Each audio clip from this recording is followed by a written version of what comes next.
we played Infest 2008 at Starland Ballroom. That was a big show, and Amir was one of the headlines, and we actually like used their backline. So, that was cool. Like our drummer was on Amir's kit, and like I had like a full stack amp, like opening up the show would float. But it was wild. It was like Black Dahlia Murder, Amir, Despised Icon, Suicide Dude. Silence, Whitechapel. I mean, Born of Osiris. dude, In those years, Yeah. I was telling Yan, I was like, I felt very like lucky that I was able to just kind of jump on those shows. Like, yeah, we had to like, make some connections or like, play some like Battle of the Bands or whatever to get on the show. But like, just to have that opportunity is wild. Just like looking back, I feel very lucky that I was able to do that. real quick before we start, I just wanted to mention that we do these podcast recordings live on stream. We typically do these every single Wednesday at 7 p.m. EST. It's a way for you guys to kind of be a part of the conversation, ask your own questions. I find it so much more enjoyable to do it with a community of people watching than, kind of just doing it offline. So, in short, it's a lot of fun. If you're free, do check it out. If you want to support the podcast, you can subscribe to us on Twitch for the ad-free viewing and the emotes. And alternatively, you can become a member on YouTube. Memberships on YouTube are cheaper in most countries, and you largely get the same perks as Twitch outside of the ad-free viewing of the streams. With both, you get early access to episodes whenever they become available. We have a supporter-only chat in our Discord, as well as every second Friday, Yan and I do these supporter-only Discord calls that are a lot of fun. On top of that, you get to be the first to know about our upcoming guests, see some general behind the scenes, and so much more. That being said, simply joining our Discord is by far the best way to show your support. It's free. We've got a thriving community of people that just want to talk about deathcore and metalcore, channels for guitarists, vocalists, gaming, the usual. It's a great time. That's where I'm at 24/7, if I'm being honest. So yeah, come hang out. Links to everything I just mentioned in the description of wherever you are watching or listening. And with that, enjoy this episode.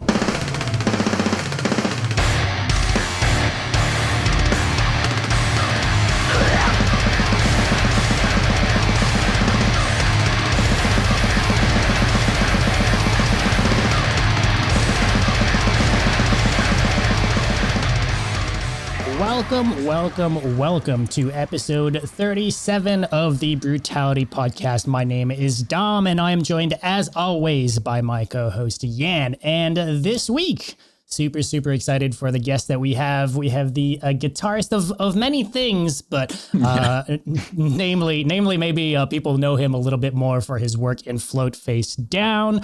Hey, man, how you doing, man? How you doing, Rich? Welcome to the show. Dude, thank you. Great to be here. Thank you guys for having me. What's up, Yan? Yeah. what's up, man? Well, what is up? I'm about This guy again. Yeah. I'm actually tomorrow. I'm in the editing stage, so hopefully I'm gonna send that to you. I'm so excited, dude. I was talking about that before the stream, but like it's literally the first time that I have somebody working with me sending me all this stuff, like it's so cool to be, to have all these early, I don't want to spoil anything, but like when you sent me like all those things, I was like, okay, the video is going to be so freaking sick. Usually I have to deep for like to dive for that. And it's very tough to find. So, Dude, I think what I sent you today was like the grail of like things of Flow Face Down things to find. Like I haven't heard that track in like, I don't know, 8 years.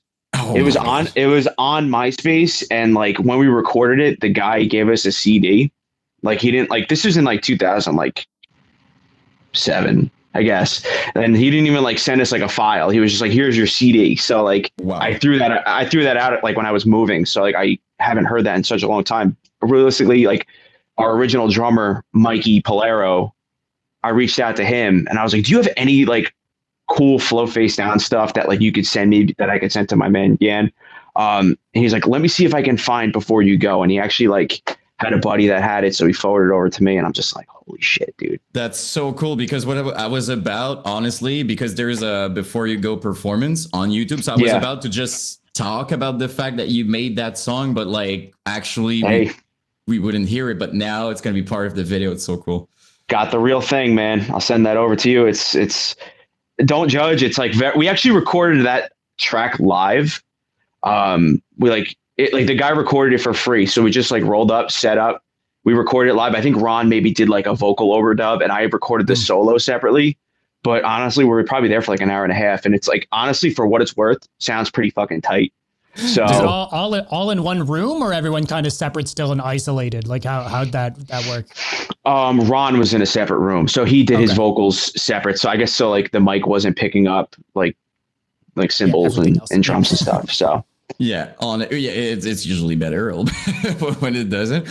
You say to not judge. Like I don't see a world, to be quite honest, Rich, in which I would judge. First of all, like a production, and second, I feel like probably you in the very early days of Float Face Down were 50 billion times better than me right now at the guitar. So like, there's no world in which I would judge you ever. And I'm quite a fan. I was talking about that. I'm quite a fan, and I know we're kind of a community of that, but I'm a fan of like raw sounding. Like I've listened to Without Crutches, but like the early version, I was like, that's so cool. I really love like raw sounding material. So to me, it's like a bonus thing type thing. So totally, man. I hear you. And that was like very young. I mean, I think I was probably like, I don't even know, like 17, 16 at the time.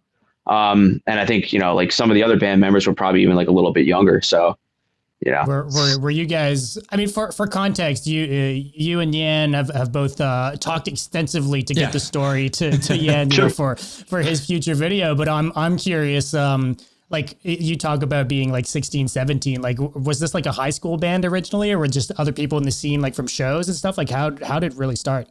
Yeah. I mean, for the most part, most of the band was in high school, except Ron. Ron was a little bit older. None of us went to the same school or anything. We all kind of lived like, I want to say like an hour apart. Like Ron, Mikey, and like a few of the other guys were a little bit more like South Jersey, kind of towards like the shore, where like I'm a little bit more central, if you will. So we just kind of had mutual friends. Ron knew my buddy Justin, and he was like, I need a guitar player for this project. Somebody that's like, you know, somebody that can play a solo, basically. And he's like, hey, my man Rich, he's perfect. So Ron hit me up, and I was like, I know this dude because I was a big fan of his band before Float. They were called A Void Within.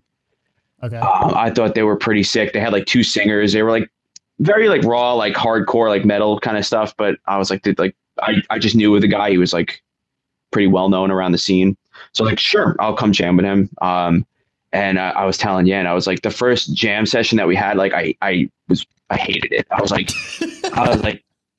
this is a waste of my time. Like I was saying like the kid that was like going to play bass like didn't have a bass, so I had to borrow a bass to bring to practice. No drummer was at the first jam session. The other guitar player was pretty good. I remember Ryan, who was in the band for, I want to say, the first like year or two of Float Face Down's existence. I thought he was good too, and you know, he was cool and whatnot. But that was it. So I was like, this isn't really too much to go off of. So I'm like, right. I might not. I was like, I don't know if I'm going to come back. Like, I don't know if I want to jam with these guys again. And then Ron like sent me a message on AOL or whatever, and he was like, just so you know, we have a phenomenal drummer coming next week. And I was like, all right. I was like, we'll check him out. Like it'll be cool. And then Mikey showed up, and like he was just like this, like he's like a no offense, Mike, I think you're tuning in, but he's like a smaller dude, just like a lot of energy, like, and he just set up his kit and he just started like ripping, and I was like, okay. I was like, I'll give this a shot for sure. And AJ, the bass player, showed up as well, and he clicked right up. He had a bass, right? He did have a bass. Yep. So that helps. He did. I don't know if he had an amp though. Oh, okay. When we started playing shows, we had hey, could I borrow your amp, and all that shit. But hey, it's a work in progress, right? It was my favorite thing to include in my I know the videos are up, but I'm literally saying like, yeah, so they had a bassist with no bass. Like it paints the situation perfectly, I find, just no drummer. And also, let's be honest too, like a jam with no drummer is never, it was awkward. it was kind of awkward. Like we just kind of like talked and just like I was like they're like, well, like what could you play? And I was just like played a couple things and I was just like, yeah, like I didn't have any riffs or anything. We just kind of like talked about like what we were gonna go for. But like nothing really came into fruition like until like the next jam session with the drummer. And we just started like, throwing out some riffs and we just kind of working off that. And we started writing, I think the first song we wrote was that song Chapter 13, which is hard to find. It's on YouTube, I believe. Yeah. That was the first one. And then River Phlegethon was the next one, I believe, that we wrote. And those were the first two that we recorded. So what were some you're talking about, that initial conversation, maybe just kind of throwing out like ideas or inspos or talking about what the direction of the band, I guess. But this is like 06, this is pretty early on in terms of deathcore still, and you guys, we're super deathcore at the end of the day. So I'd be curious, maybe some of the early inspirations. I don't know if any of those inspos kind of transpired into what became the band later on, but what was some of the bands you guys were looking up to in terms of sound? So that's a really good question. There was a lot of good local talent around New Jersey. So that was a huge influence, I would say, to our sound. You had Wake in the Cadaver that was like just coming out. And like, if you hear the first 2 or 3 recordings of Float, like there's a lot of Wake in the Cadaver influence. Like there's like 100% squeals and everything. Yeah. Yeah. Cause that was kind of like what everybody wanted to do, what everybody wanted to sound like. There was another band called Years Spent Cold. We were just talking about that earlier. Dude. I can't shut the fuck up about that. Yeah, dude, they were the shit. And I mean, they still kind of like play here and there, like at like a occasional show, but they're so good. They were so good like back in the day, and their shows got like very wild. So between, them, that band At Rest, they were pretty active too. Like we kind of had a good idea or like a good baseline of like what we kind of wanted to, craft with our songs. As far as like more national acts, like I wasn't really into like a lot of like deathcore. I remember I was talking to Ron. I was like, I kind of want to be more like a Black Dahlia Murder with like heavy breakdowns, like that was kind of like what my speed was. I was very into like Unearthed and like a lot.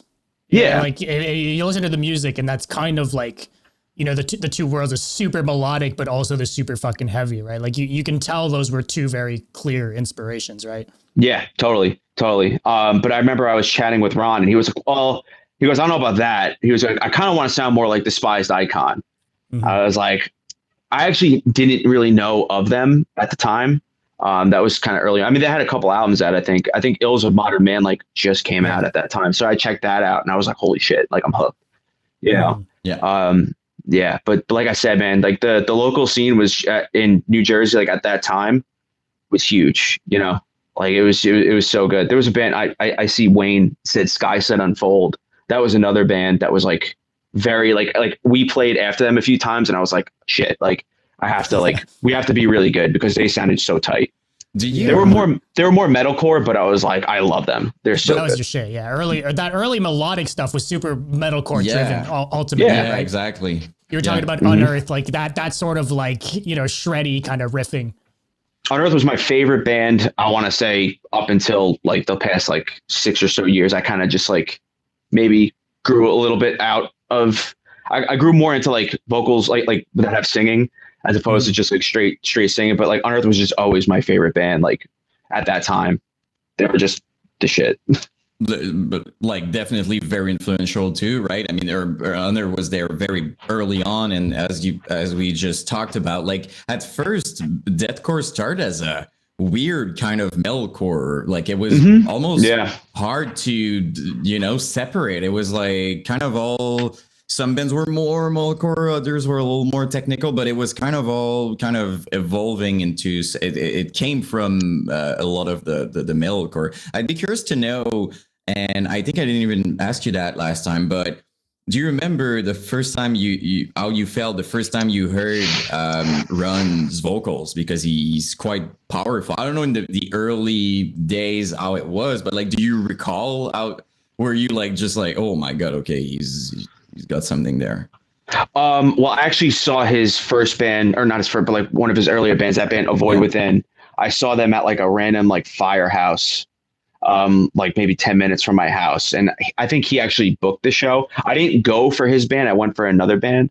But I walked in and like they were like, I guess going on next. And I was just like, holy shit, that's a big dude. Like vocals aside, I was vocals aside, I was like, that's a big dude. And he was like kind of like intimidating looking, you know, like it was like, all right, you know, it kind of makes you just like intrigued to check out his band.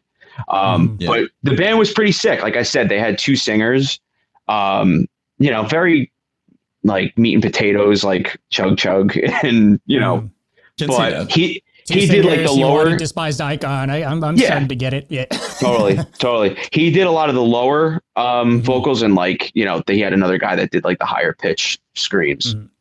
So sounds good. Yeah, because he's quite like he's a powerful kind of guy. Like you see the live performance and stuff. Like he's always like, and it's true that he looks menacing as well. Like I know you told me he was like a good, like obviously a cool person, a good guy, but like when you see him perform, he's one of those like scary type. Yeah, he doesn't have to do much to scare the shit out of you. yeah, presence, 100%.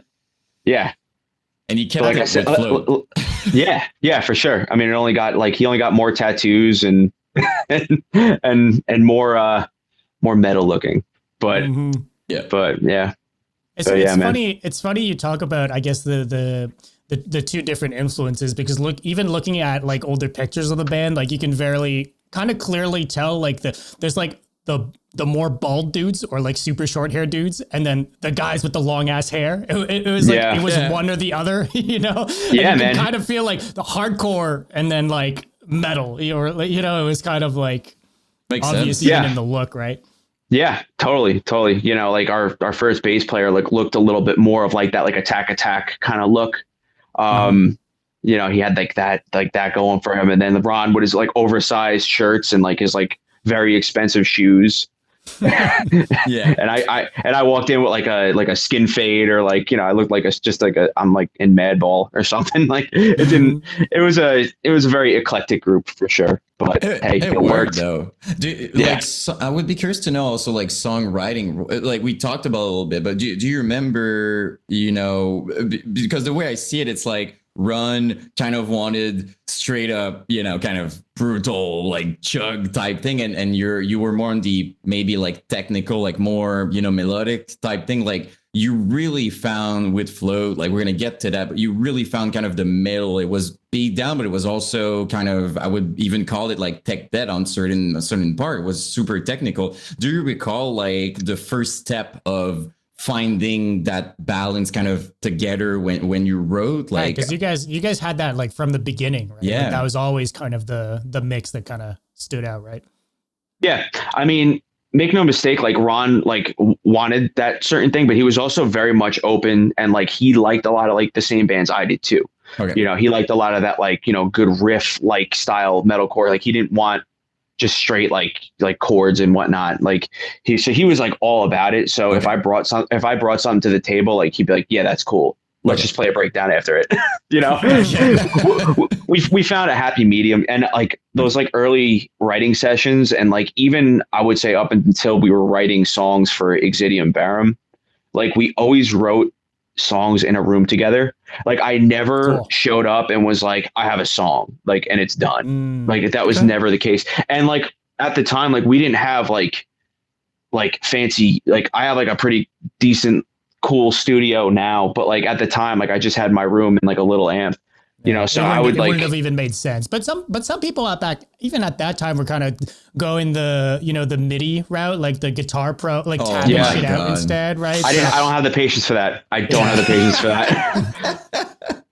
I kind of grew up on bands fucking as a vocalist, you know, like sending me fucking Guitar Pro. I remember the sound of that. Even, like Guitar Pro now has got like a little bit better like guitar sounding like MIDI, but like back then it wasn't even anything close to guitar. You just kind of had to imagine it. But dude, it sounded like a straight up like Mario game or something. Yeah. Like, it was perfect. Yeah. I did not have the patience for that, man. Like because I had to, tab out a couple songs because we changed lineups over the years, so we had like guitar players fill in guitar players, and like I just would take a pen and paper and write it out. I don't have the patience for that. You have to see there's a tab I wrote on Ultimate Guitar for Another Victim. It is the laziest, shittiest guitar tab you'll ever see. It's literally like for the breakdown, I'll be like, it's all open, figure out the rhythm. I like wrote that. I was like, it's all open. I'm not, just try it. Just figure it out, please. And the riff, I'll just be, if like a riff, like repeated, I'll just be like, just repeat it twice, I love that it's words instead of tabs. It's like, use your logic in that part. Yeah. Hear it and play it. And I'm not trying to be like shitty or anything. Like I was just very lazy, But did you? So if you ever want to laugh, check that out. I mean, checking it out right now. Okay. Oh my God, you got it. Yes, sir. Is that AOL account still active? God of Thunder 98. Yeah. Okay. Not trying to dox you. No, it's cool. I'm proud of that. I'm proud of that email. Okay. Well, you got some spacing going on in here. 01. Yeah. I think it could have been worse. Yeah, there's a lot of zeros, so it's going to be good, at least for me. So I don't know, man. I think it got 1 star, 1 out of 5. Wow. And it's the dude from the band. You're like, shit. I think it might have been. I think Matt Nitty, who was like our, like final other guitar player. He was like, I checked it out. It's so bad. I gave it a terrible review. I'm like, thanks, man. That's perfect. Worse than 1 star. It says 1 more vote to show rating. It doesn't yeah. Okay. That's when by the way, like because I think you told me that most of the feelings you had did a fine job, but like, is there any of them that instantly it felt like they were part of the band since forever? Like, did you have this experience, like a new member joining and you're like, what the hell? Like just flawlessly just joining? Like, did that ever happen? Well, believe it or not, one of the fill-ins that we did a tour with this band Existence, and I think it was Last 10 Seconds of Life. We had a fill-in guitar player. Or either that, it might have been the tour that we did with Aegeon. Yeah, I can't remember. Last 10 were on that tour too, right? So yes. Okay. That makes sense. Yeah. Yeah. My friend Brian, he was very good friends with our drummer, George. He's been playing in bands with them since they were like a little kid. So he like showed up like very prepared and he like crushed it. And he was really good on tour. And honestly, I was like, dude, like if you want the gig, like just say the word. But he had like just gotten like a job at the time. And he was just like, I can't. I could do the tour. He goes, I can't like dedicate. I was like, okay, I appreciate it. I appreciate your honesty. But like, he was really good. It makes a lot of sense, though. Like you see the kind of person that he is, right? He arrives prepared. He's respecting his job. Kind of like you see kind of the whole. It makes sense that he's respecting his other commitment at the same time. But like for a band, it's always. Not stressful, but it's like when you're used to play with certain people, there's an energy, there's something there. So I bet it's always when you have to change, there's always this little fear of like, okay, how is it going to be with that, Yeah, just like band dynamics changing. Yeah, exactly. Yeah, man. Like especially like we've had multiple drummers over the years. So like after Mikey left, we had my buddy Jim Chezik. Play drums for us for a little bit, and he like showed up and he did perfect too. Like he played the songs like flawlessly. And then we had this Victor Pascal play drums for us, and he was like one of the better drummers that we've had. But like he had like a different style, so there was like a little bit of like there was like a little bit like a growing pain, if you will. He wasn't like a standard like deathcore blast beat drummer, Yeah. He was a little bit more like a Dillinger Escape Plan, like Converge style drummer. So, but I like that. Like I'm not that like I'm like a huge fan of those bands. Like I think they're great, but they're not like that's not my favorite style. But the fact that he brought something like a little bit different to the table, like was very intriguing to me. Right, it's refreshing sometimes just to have a different kind of input. And I don't think people realized, like from the outside looking in, a lot of people kind of just think like, oh, okay, like drummer's doing a breakdown or a drummer's doing a blast beat, but there's like so much more feel involved and style involved in a drummer than people kind of realize most of the time. And like that kind of, to go back to what you're saying, right? Like those little things, just like a little switch up in style. He's still playing the same songs, right? But you can feel it. There's like something tangible that's a bit different, right? 100%, dude. 100%. And after like that dude Victor left, like we had tried out a couple drummers, and like I was like, oh crap, like this is gonna be a challenge, like because we kind of like established something that was like a little bit unique, with Victor being on drums. So it's like this could be kind of tough. And plus we were kind of like, we just played like that Bamboozle festival. We were starting to like play more out of state. So we had like some steam. And like, to like need to find another drummer, that was like a little stressful at the time. But then our George Bergen showed up and he tried out, and like it was one of those like you said, it was one of those times where like you hear somebody play for the first time and it was just so like incredible that like I just laughed. Like that was the only thing I could do. I was just like, dude, this kid is so good, and he nailed the songs. Like we didn't really give him much time to learn them. He had like a very like Chris Adler from Lamb of God kind of vibe to him, very like technical, but like a lot of feel, like big Dream Theater fan. I was like, this guy's the real deal. And it was pretty funny. Like not like nobody in the band really smoked like weed or anything. And like when we were telling George, we're like, yo, like, we'd love to have you in the band or whatever. Like, just, don't like, but before shows, like, don't smoke, like, cause like, it might like, like mess up like the tempo and whatnot. He goes, dude, I'm blasted. He goes, I'm so stoned right now. And I just tried out. And I was like, all right, then keep doing what you're doing. Like, don't worry about it. It's like, you don't want to know what I sound like when I'm not zooted. Yeah, exactly. Yeah. He was like, dude, he goes, I literally like ripped a blunt like on the way here. He goes, don't worry about me. I was like, okay, very good. Fair enough. Yeah. So yeah. All in all, you've been pretty fortunate drummer. Like if you think about it, like the drummers because if I'm correct, even at the towards the end, like in 2013, the last tour you did, and I think that's when you came in Quebec and whatnot. Like you had a fill-in, but it was like the drummer of Existence, was it not? Like, am I mixing things a little bit? Okay. When we were in Canada, we had George. Okay. We did our last tour with My Bitter End and I've got it here. My Bitter End, Ark of the Covenant, and Reaping Asmodea. Reaping Asmodea. Yep. Yeah. That was the last one we ended up doing. We had a fill-in on drums, and he was the dude from Existence, and he was he was so good too. I was like, he's a beast. I was like, maybe you should leave Existence, but it's all good. This band was just about to break up. Yeah. Yeah, right. I mean, we were like literally on the final stretch, and I was like, this could be our like reinvigorating factor. But I was like, yeah, it is what it is. But he was so good. He even had like the float face, I think he got the float face down like kick drum logo thing. So like he even like looked like legit, like with us. He was committed. Yeah, man. He was perfect every night.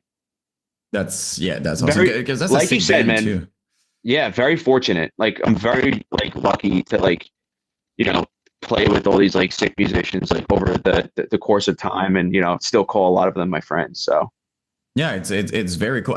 Obviously, it really sounds like the core of the band was basically you and Ron, right? Like because like you've switched the lineup quite a bit, but every time you would start fresh, it was kind of you two kind of relaunching something. Like did you always feel like that? It was always kind of taking decisions like both of you, and then was it always like that, or it was depending? Yeah, I mean, me and him, like we were kind of like a partnership, if you will. Yeah. A lot of like I don't want to say the decisions, but a lot of like the moves that we made were kind of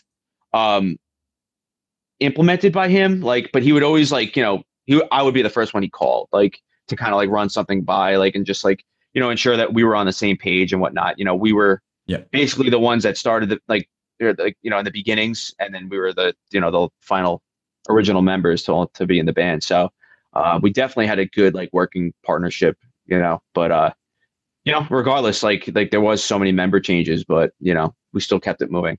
Yeah, but I feel like all those lineups were cool. You know what I mean? Like as I was working on the video, I was like, those are all great lineups. Like I was seeing like the show live or whatever. It never felt like one of your members would, kind of all of plays or just like it always felt like float face down, and even back in the days, if I'm honest with you, I didn't really notice that much that you would be changing like most there were a lot of bands, and it's still kind of true to this day, but especially in that kind of era, there were so many bands that were just flipping members like nonstop. Like we go back to like the Life Ruiner and bands like that. It was like notorious for having like, you look at their wiki and they've got like 75 cast members or some shit, like some record breaking shit. That was par for the course in our scene. Funny story about Life Ruiner. Okay. I don't know if you guys knew about this or anything, but this was like actually like a legit MySpace and like in real life like beef that Float Face Down had with Life Ruiner. I did not know. Okay. I didn't know that. So I mean, they had beef with themselves, so there's always that. I don't want to like go too into detail, but like we ended up playing a show with Life Ruiner. Life Ruiner headlined. It was at which Life Ruiner. The US it was like Canada. It was a Canada one. Okay. It was the Canada one. And like Ron had a girlfriend at the time. The singer, I guess, got a little fresh with her. And classic Johnny. So yeah, Life Ruiner started playing, and like I guess like the everyone in the crowd like saw like what happened and what was going on, so everybody just sat down. Oh. Kind of a protesting type thing. Kind of, yeah. Okay. And then Ron got up and just spit in his face. Yeah, it got pretty heated. And then like after the fact, like just like a lot of shit. Like I guess like we posted something on MySpace. I didn't get too much into the drama, but it was definitely there. And then like they got like a lot of heat from that. I think that's part of the reason why they like fired that entire band, right? Like, okay. And they got a whole new lineup. It was like we were kind of like part of that problem. I'm just gonna say something. He's pretty courageous to do something to someone who looks like Ron, like I would be. Well, Johnny was a big dude too. Oh, to be fair, okay. It's a kind of he may not have known, point, but like I'll give him the benefit of the doubt. Like I don't think he knew. He was just but like. That happened. Yeah, but I was just saying, like, if somebody would tell me, for example, if that's him, I would be like, okay, like, I'll back off. I'm accepting it. It's kind of wild though that it went to that extent, like people just sitting, like people reacting to like fully the support. Like it tells you that's kind of when you know that you might have done something pretty wrong. It kind of makes it awkward for the band playing, I guess. Just a little bit. We actually were gonna name that song "Another Victim." I think we were originally gonna name it "Ruin This." Wow. as like a fuck you to Life Ruiner. But we ended up like we were talking to like a label called Another Victim Records, and like they were just like not legit, like, and they were like just shady as fuck. So we ended up like just scratching the Ruin This because I think found another target. Yeah, we found another. I think at that point Life Ruiner, like the whole lineup changed up, so we were just like it's not even relevant anymore. This is stupid. So we're like, okay, we'll just call it Another Victim then. To switch gears to something else that we don't like. Makes sense, but not to be negative or whatever. But like since I'm doing my videos, it's crazy the amount of small label shady type thing. I don't talk about it a lot in my videos, obviously.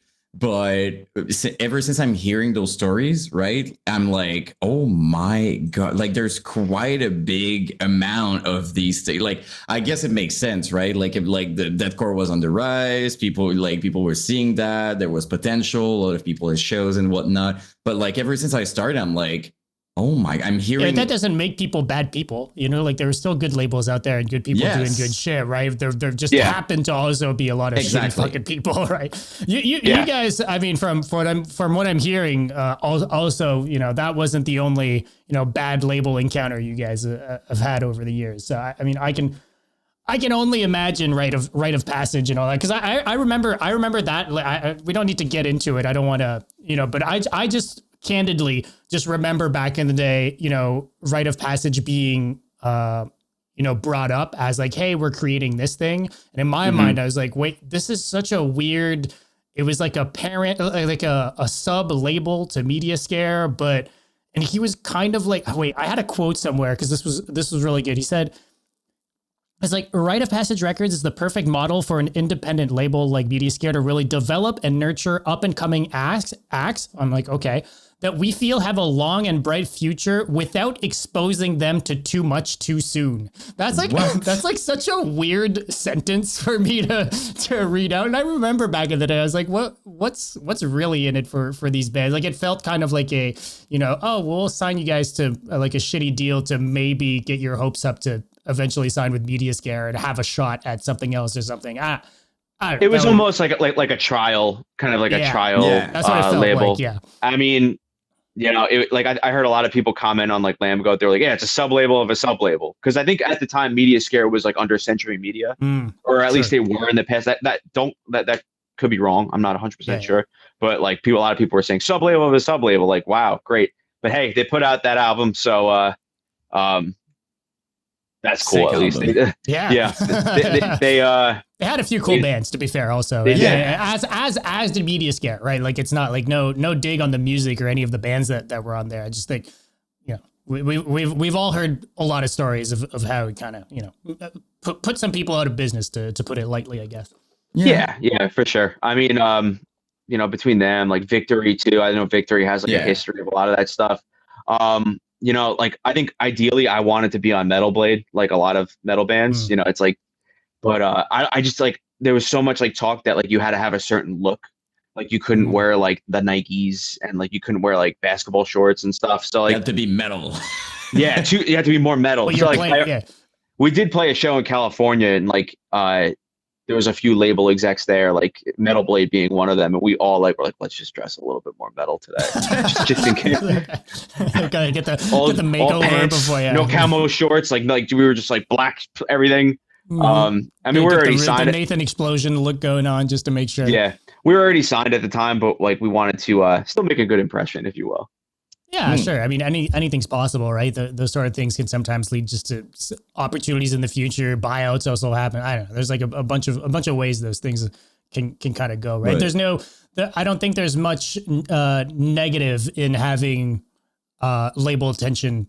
You know, or you know, being in the good graces of a label, even if you're not like having more affiliated options with them specifically, right? Yeah, and you never know. Like, and again, as I was doing my videos, like there's certain labels sometimes I would buy back like certain deals or like take them like because they love the bands. They're like, okay, we're gonna move you over to that label. So you never know, right? Even if you're signed, it's kind of at the end of the day, it's a business. So like if they really like your band, they could do something like that. And the weirdest thing to me was what Victory was doing, the showcase thing. Like they would.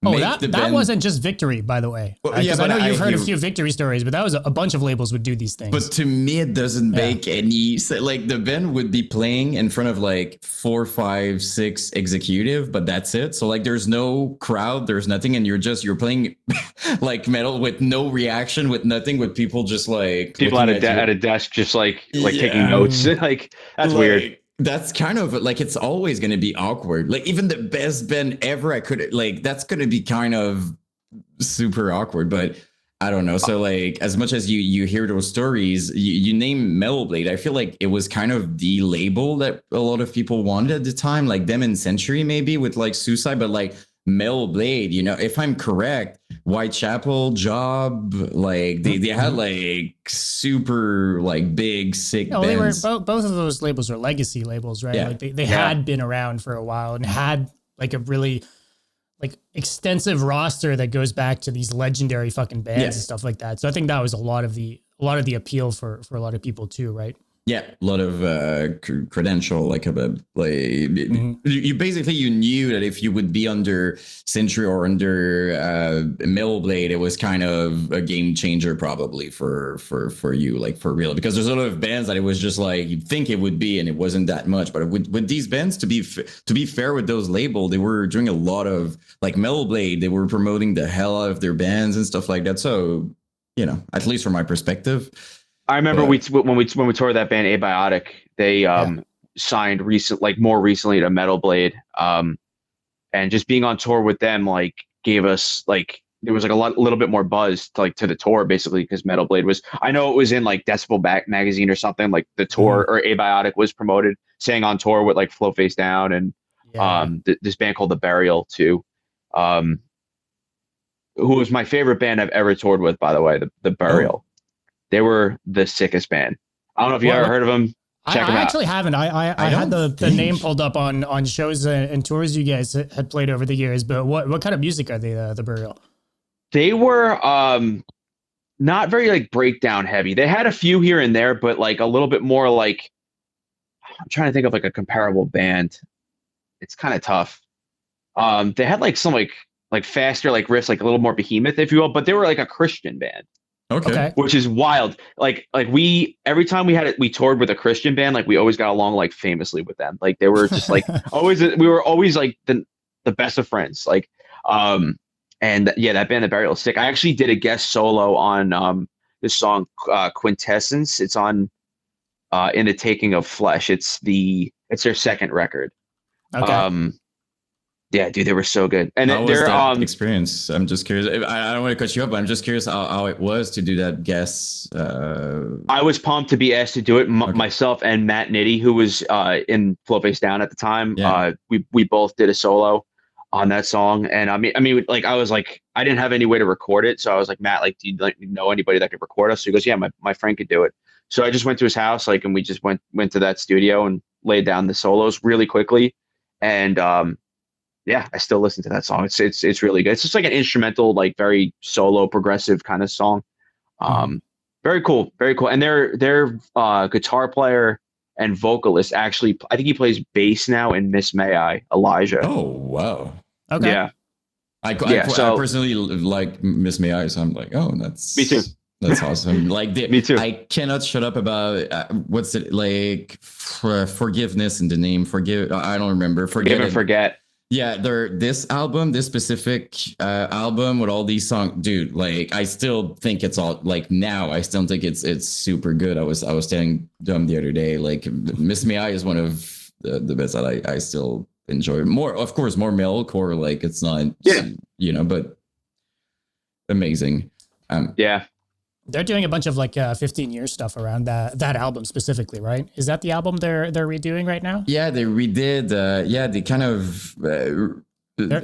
They that song was just with the guy from Fit for a King, right? I just saw that today. But they're doing they have the entire album re-recorded like that with a different vocal feature on every single one of the songs, which is a cool way to do like a refresh, like kind of homage to your own stuff. I think it's kind of cool. They've got like some really cool names on the re-release.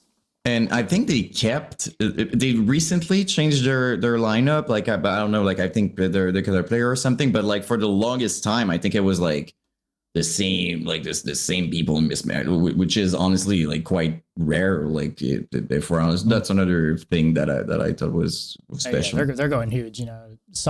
Signed to Solid State, which is fucking massive. So it's cool. Yeah, it's cool to see. Good for them. To see the boys doing the thing. Yeah, I'm pumped for that dude Elijah, because he was just, like I said, just a sick guitar player. He's like, it's just cool to see him like crushing good shows and stuff. There's like a lot of like people that I've met like from touring and Float that are like still doing the damn thing and they're killing it. Like Anthony What's your Barone. relationship with Barone going to All That Remains is fucking insane. Yeah. That's so sick. He's from your neck of the woods, right? He's like around Jersey. He's in Long Island. I think he still lives there, but he was in Long Island. So not too far. That's cool. Yeah. And what's your relationship with Kyle? Because full disclosure, he's the one who kind of like hooked us all up here. So what's shout out Kyle? He's so Kyle's so fucking cool. And then I know Kyle from Body Snatcher. Body Snatcher. One of them. Yeah, one of the three Kyles. One of the Kyles. Yes. Yeah. Yeah, but he did some stuff on the final show and stuff like that. Talk to me a bit about maybe your relationship with Kyle over the years. Yeah, I never really like met him back in the day. I basically met him when he flew up to do that Ron Memorial show in 2017.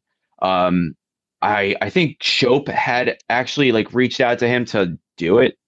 Sure. I didn't because I didn't really know him at the time. I didn't really know Body Snatcher either. And he reached out to me. He's like, "Yo, dude, I'm like very excited to do this. Like, I'm excited." I was like, "Hell yeah!" Like, and then I checked him out. I was like, "This guy's really good. Like, our songs are gonna sound very good with him on it." And they did. Yeah. It's a good And they match. did. Yeah. Yeah, he's also the best human I think ever. Yeah, he's Just a the good person. nicest dude. So like just really cool to collaborate him that one time and just become good friends over the years for sure. And he's as you said, he's so nice, dude. Like because when he put us in contact, right? Like I came back to him and I'm like, dude, thank you so much. The video is gonna be so cool, whatever. And he was like super stoked that this video would be made. Like he was just like, oh yeah, like we're gonna like it's gonna be so sick. Da, da, da. So like he's like almost doing it for himself type thing. Yeah, like super happy that it's gonna. Yeah, and he's so openly like a big fan of so much music, right? And it's cool to see someone, especially in his position today, still have that sort of energy, right? Because I think a lot of people kind of become jaded over the years, or maybe with more popularity and stuff like that. Maybe it gets to certain people's head, but he's like the total opposite. He's like all about all the fucking super niche bands and like going all out to do as much as he can to promote bands and help everyone out. So yeah, it's kind of funny. Hard veg for him, yeah. It's kind of funny. He's the singer of Body Snatcher, like such a pissed off, angry band. And he's just the nicest guy. And he sounds the amount of anger in his vocals, like he sounds like he's gonna literally like fight someone or murder someone. And he's like the nicest person. So hey man, he's great. He's one of the best in my opinion out there now. And it's so cool to see Shope. I'm not gonna say Kyle because I don't want to confuse people. Shope still like killing it in Body Snatcher because I mean I know he didn't really have much going on after Float Face Down. I started another band after Float, but we never broke out of Jersey basically. But like to see him like headlining shows, like just killing it, man. It's really nice to see. It's amazing. And talking about cool band that you toured with, like you guys did quite a lot of shows with King Conquer, right? Because I'm making a link because obviously we've got Chris from King Conquer in Body, and we've got like Kyle from your band. So how was that? Like seeing, first of all, you probably were hanging out a lot with them, but I'm also talking like live, like they were like one of these like gnarly. I mean, James, like their vocalists and all that. Like, how was your perspective when you started playing shows with them and then touring with them and whatnot? It was a little intimidating, being that we just signed to Rite of Passage and they were on Media Scare. Yeah. And I didn't hear them before that, but I like definitely checked them out when we were like looking into labels and whatnot, and I was like, oh, this band's on Media Scare. Like, let me check them out. I was like, wow, they sound monstrous. And then like I like knew that like when we started to tour with them, our first actual tour was with them. Bermuda and Murder Death Kill.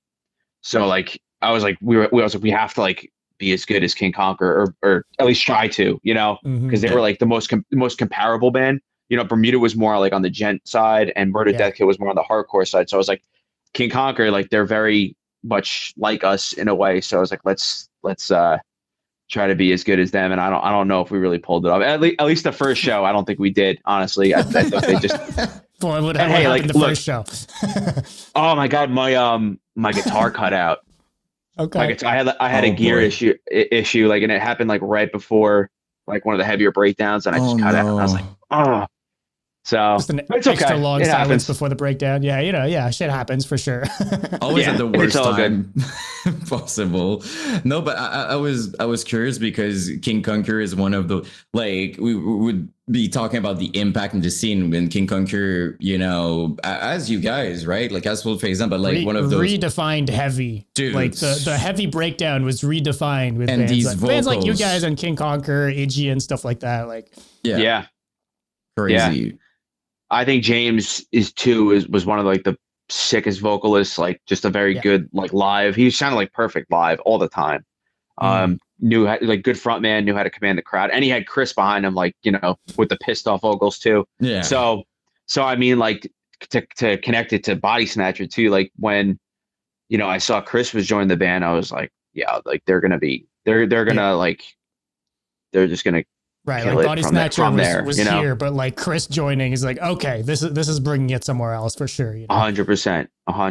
I don't know when he does that. I mean, vocals with drums, like these are, and it's not easy drum. I mean, like it's gnarly drums, crazy vocals, and when he's doing it like flawlessly, I don't know.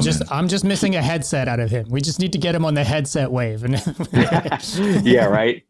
He's just a talented dude, man. I mean, he records bands too. Like he does his studio work. I think he writes some riffs too, if I'm not mistaken. So like he's just an all around like very talented guy. And another super cool guy too, right? We were talking about Kyle, but Chris is another just sweet, like supportive, like both those guys are always smiling, contrary to the music. They played a show. It was like a random weekday. It was right when Shope joined the band and right when Chris joined the band. Right, because like they joined around the same time, Yeah, it was like their first like tour together. And they were playing in Jersey. Like it was like a random Wednesday night. And like I was at work and Shope like reached out to me, goes, dude, are you gonna like come to like the show? I was like, I did bring like a change of clothes. Like I'm not gonna roll up in like work attire. But like I was like, all right, I did bring a change of clothes. Like I'm gonna go. I was tired, but I was like, I'm gonna go. And it was at the same place where Flow Face Down had their like show for Ron, basically. Okay. So smaller venue. Yeah, Champs Bar and Grill. So small show, like not too many people there because this is like, early on, like, and it was like a Wednesday. So, but they sounded so huge and just like monstrous. Like I was like, they got me out of mosh retirement. And it was cool. Wow. It was cool too because Victor, who played drums in Float, was there. I didn't know he was going to be there. He was like, "Yo, Rich." So it was just cool to see him. And he's like, he moshes a lot too, and he's like a ninja when he kicks. So it was just like cool to see that again. That's neither here nor there. They ignite, like kind of restore that moshing passion type thing. But and also I know that because we talked about it, but for people who didn't know, you won your place to the Bamboozle, right? And Victor joined after the first part of the contest. Is that right? Like, or did I still miss? Okay. No, you were totally right. Perfect. Yeah. Hoping I have the right information for the video. Nah, man. I thought it was cool that you won, right? Like I thought when you told me that, I was like, wow. So like you guys won a big contest in which not many deathcore band were in, right? Like you were quite the heaviest thing in the contest. If there might have been a few, but I don't think any of them made it to the final round. Okay. So like we were like the only band in the finals. It's funny you mentioned the like I guess Victory held those like those like showcases where you would like perform to like people sitting down or like taking notes or whatever. When we played those break contest shows, there was no moshing allowed.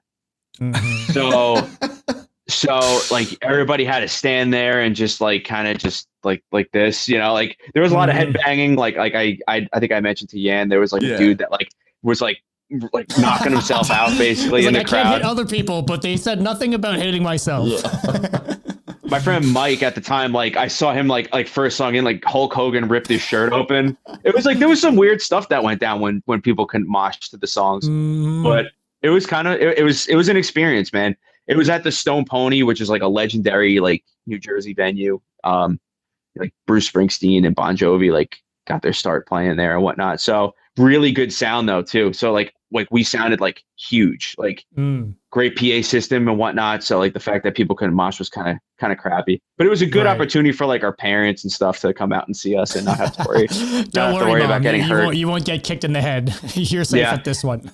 And then at the end of the last like round, the last contest or whatever, like we had to stand up on stage and like there was like 3 or 4 judges that would like give you like a 1 through 10. Okay, we're doing like a full like The Voice type thing, like American Idol. Yeah. Yeah. It was cool though. Like most of like the guys, like because we were like, all right, we're like a deathcore band, like they're probably gonna be like, you guys kind of you guys don't fit the bill or whatever. So, Yeah. but most of them gave us like a 9 or higher. There was one guy that gave us like a 8.2, and like people booed him.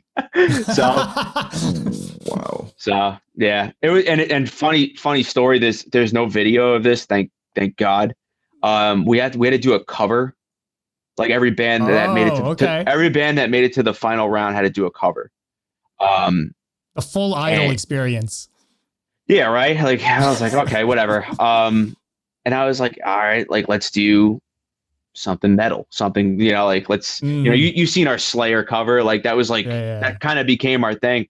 Right. But Ron was like, it's we should cover probably King Conquer. They'll never know. It's Yeah, like, right. they'll think it's us.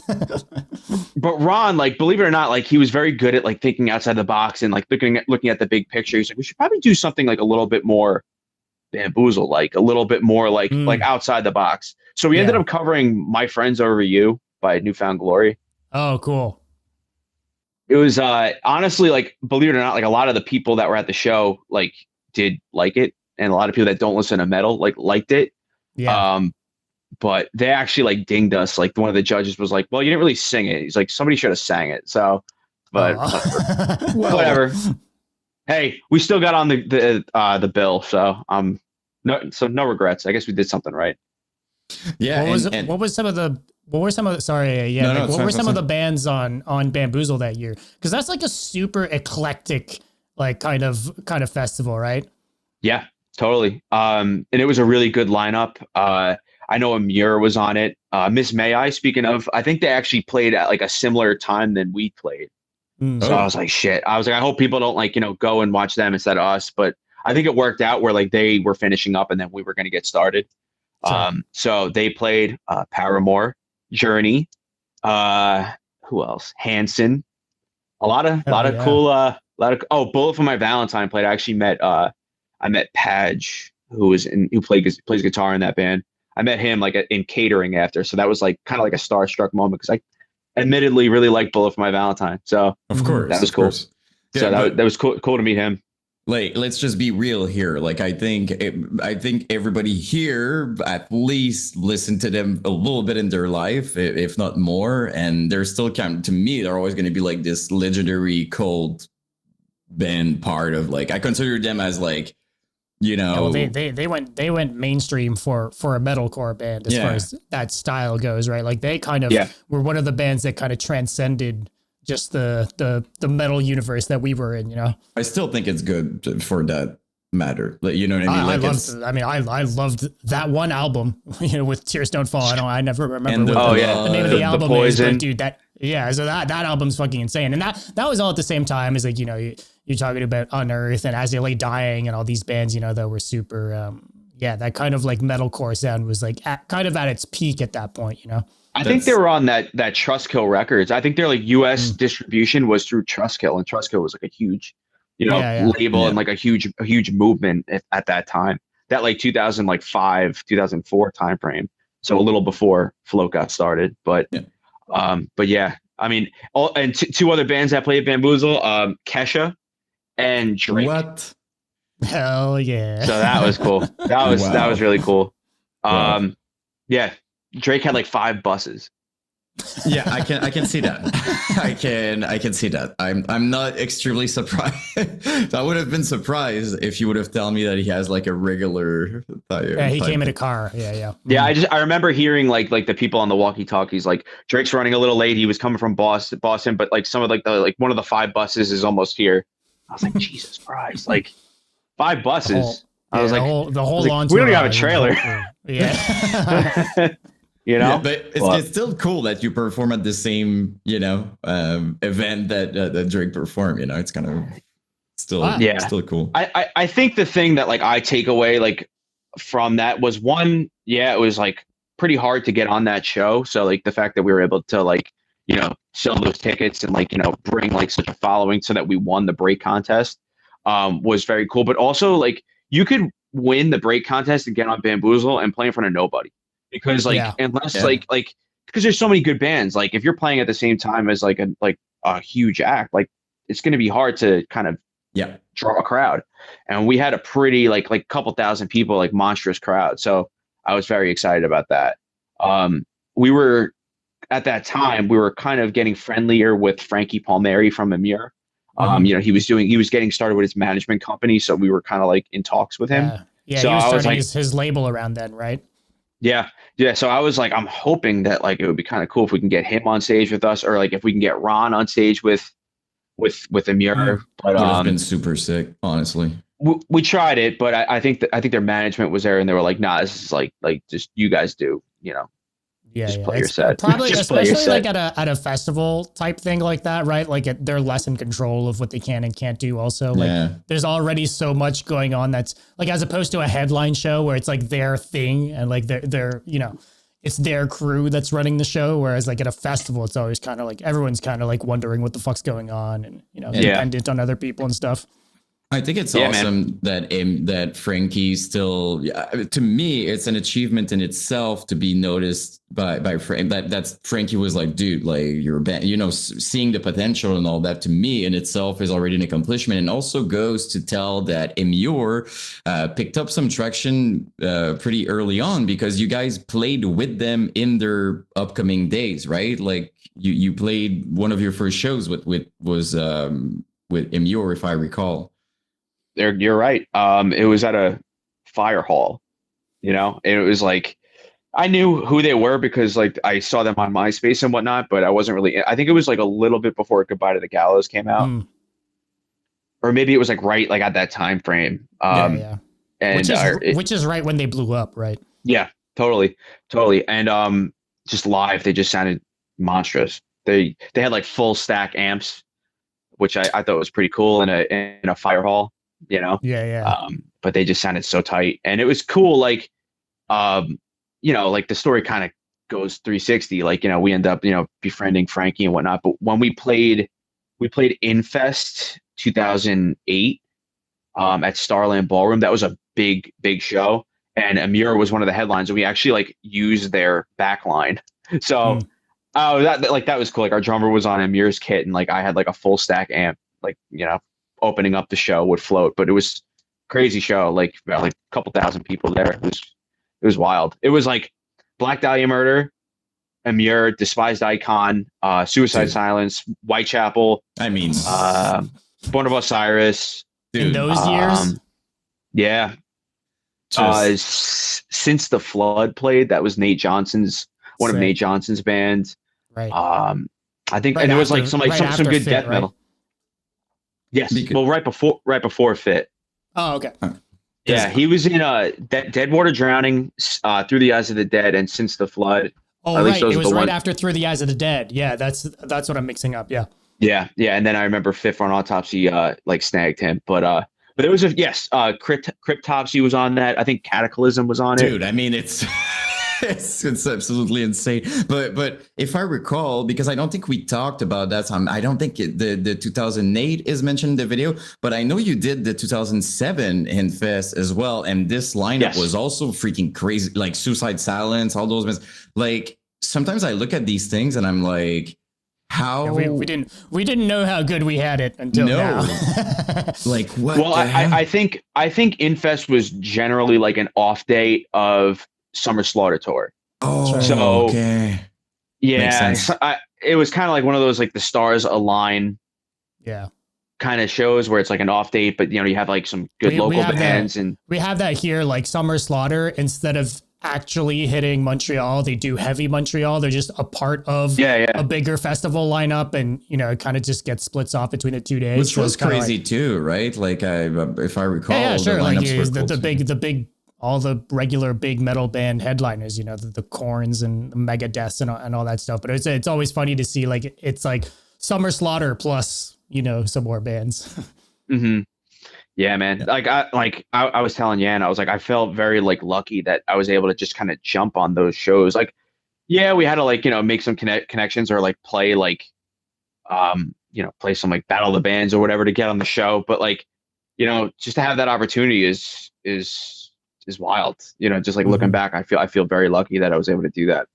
Well, And- especially you say like you're playing in front of a couple thousand people as well, right? Because again, to go back to what you were saying about the festival slot, like You know, Summer Slaughter alone was kind of notorious for like maybe having a local band on at 2 p.m. on a Wednesday afternoon, you know, because the show normally starts at 3. So it's like, how many people are you realistically even playing in front of? Even if the rest of the lineup is fucking sick, you're like, you're not actually going to be playing in front of many people. So it's cool to hear that, like, you know, you're still playing like at a decent time and or just in front of a sizable crowd, right? Yeah. Well, I'll tell you what, like, I think we played like 1:00, 1:30. We were the first band. And I remember there was like still like just a line wrapped around the venue early. And like, I remember like I was very nervous. Like, yeah, early on, like I would get like nervous before gigs went up, but that was like the one like notable one where I was like, I have to like sit down and just kind of like breathe. Like I was very, because like I also like you're walking around, you see Mitch Lucker walking around. You know, and he checked this out. This is like a lot. Like I was like, yeah. I would have playing on your gear. Yeah, I was like, that's another thing, right? Like, yeah. I mean, like, you know, you see like these like bigger bands like checking you out. Like let's see how they are. Like, and it's like, let's be honest. Also, Mitch around the freaking cleansing era, like all those. Well, Mitch any freaking time, but like that period, like. I think it's one of the first questions I ask you when we talk. I was like, when you talked about the Infest, I'm like, Suicide Silence was there. Like one of my first questions was like, oh, was it to see Mitch, you know, because it's like, as much as he seemed like such a good person. I don't remember if you talked a little bit with him or not. Did you like? I didn't. I was in his presence. Like I remember, like when we played 07 Infest 07. Yeah. I remember like we were like all standing around like a group like bullshitting, and like Mitch was just standing there like hanging. Like I didn't really say anything like specifically to him, but I just remember him just being a all around like cool guy, chill. Like, you know, if I did go up to him, he would have been very kind, I'm sure. But I think he went up to Ron after the gig and was like, "Yeah, you guys sounded cool," you know. So hearing that is always like okay. I would have died. It's good. I would have died probably hearing that. I would have been like, okay, I would have tried pretending that it's just like, oh, cool, man. Thanks. And inside my mind, thanks for checking it out. Like, yeah. And in my I'm mind, I'm gonna go to the bathroom and change my pants. Like, who are you? You know, like type thing. Like, oh, I recall. Cool for school. I think I know you are.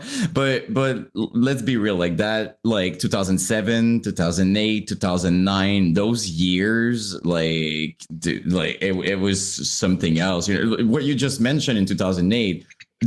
Having like Whitechapel, Suicide, Despise like at the same show, like it's absolutely insane. You know, it was. Yeah, we didn't get Whitechapel, that many of those. No. I think so Whitechapel was fully toured together and shit. They were like the heaviest. That was probably the most violent show I've ever seen. Was Whitechapel's set that day. Like a lot of people like came up to me after the Float was like just as bad. I was like, I don't know, like. I was like watching from a distance, like watching the pit during Whitechapel. I was like, this is insane. I was like, they are like they had really good sound and production really early on in their career too. Like, because I always remember like they had some of the sickest fucking bass boosts that would like cover up the entire rest of the sound when a breakdown would hit type thing. And like they always like I remember vividly kind of it being like, you know, the venue's telling us that we can only go this many dBs, but we're always going to push it a few more, you know, like just so we sound the loudest out of every single band that played tonight type thing. Yeah. And they had and it was pretty funny because like 3 guitars. Yeah. They had 3 guitar players and the stage was split in half. So like while one band played, the other half of the stage, like the other band was setting up. You know, so like when we played, we were on half the stage, and it's not the biggest stage. Like it's a small club. Like, I don't know what the max is, like what the cap is, maybe like 4,000 or so. I'm making that up. But when Whitechapel played, they were on half the stage, and it was just wild to see. And then as like, I think Despised Icon and like Acacia Strain and Amir, they opened up the whole stage. So it was really cool. Just a quick break to mention the Thrill of the Hunt Tour 2024 presented by yours truly, Brutality Podcast. Super excited to be sponsoring this tour and to be helping out with some of the promo Peacemaker, Victim Blamed, and Reverent are the 3 bands that are going out on tour together. All 3 of these are doing a MySpace-inspired deathcore sound and doing it in a really, really cool way. I've been seeing a lot of the local support bands for a lot of these cities being other bands in the genre, these newer bands that are popping up that are doing it in a cool way as well. So it's running from July 12th to the 27th. It's hitting Florida, Louisiana, Texas, Arkansas, Tennessee, Georgia. So if you guys are in any of those states, I would urge you guys to check out the dates to see if one of the cities is near you. If any of these shows are coming close to where you live, go out to the shows. I will leave a link in the description for more information, and I've got some music on there from every single one of the bands. So I urge you guys to check that out. These shows are going to be a good ass time. And yeah, that's kind of it. Back to the show. Dude, like I remember when I did, because I did a video about Elysia. I never know if it's Elysia or Elysia, so I'm it's Elysia. Sia? Okay, Elysia. No? I don't know. Some. I'll always mess it up anyways. We actually played. We played with them once, and because I remember people said Elijah, and whatnot. So I remember like, yo, what up? We're Elysia. I was like, that's it. I was like, if it comes from his mouth, like that's what their name is. So. Elysia, poor guy. So it means the whole video I did about them, I mispronounce everything as usual, though. But yeah, so when I was talking, they probably get it all the time. I mean, dude, like I did that was their shtick, right? They had a shirt about it. Yeah, it was a meme type thing, you know. But yeah, when I talked with Zach, he told me that obviously they were very early, right? Like when they were playing, so they played one of the first Whitechapel kind of show, and he told me Whitechapel was so gnarly and incredible that during their sound check, people didn't realize it. They thought they were like literally playing. So they started mushing during the Whitechapel. So Phil had to say, guys, it's just a sound check. Like it's not this yet. So like, I was like, okay, that tells you that it's kind of, it was kind of gnarly. So they were one of those bands, even when I made the video about them, like right off the bat, just good band, ready to go. Just amazing. Like 100%. I think I told you we played with Whitechapel like on like a random Wednesday night. I think it was Float. It was Fifth Run Autopsies, I believe, their first gig ever. Year Spent Cold.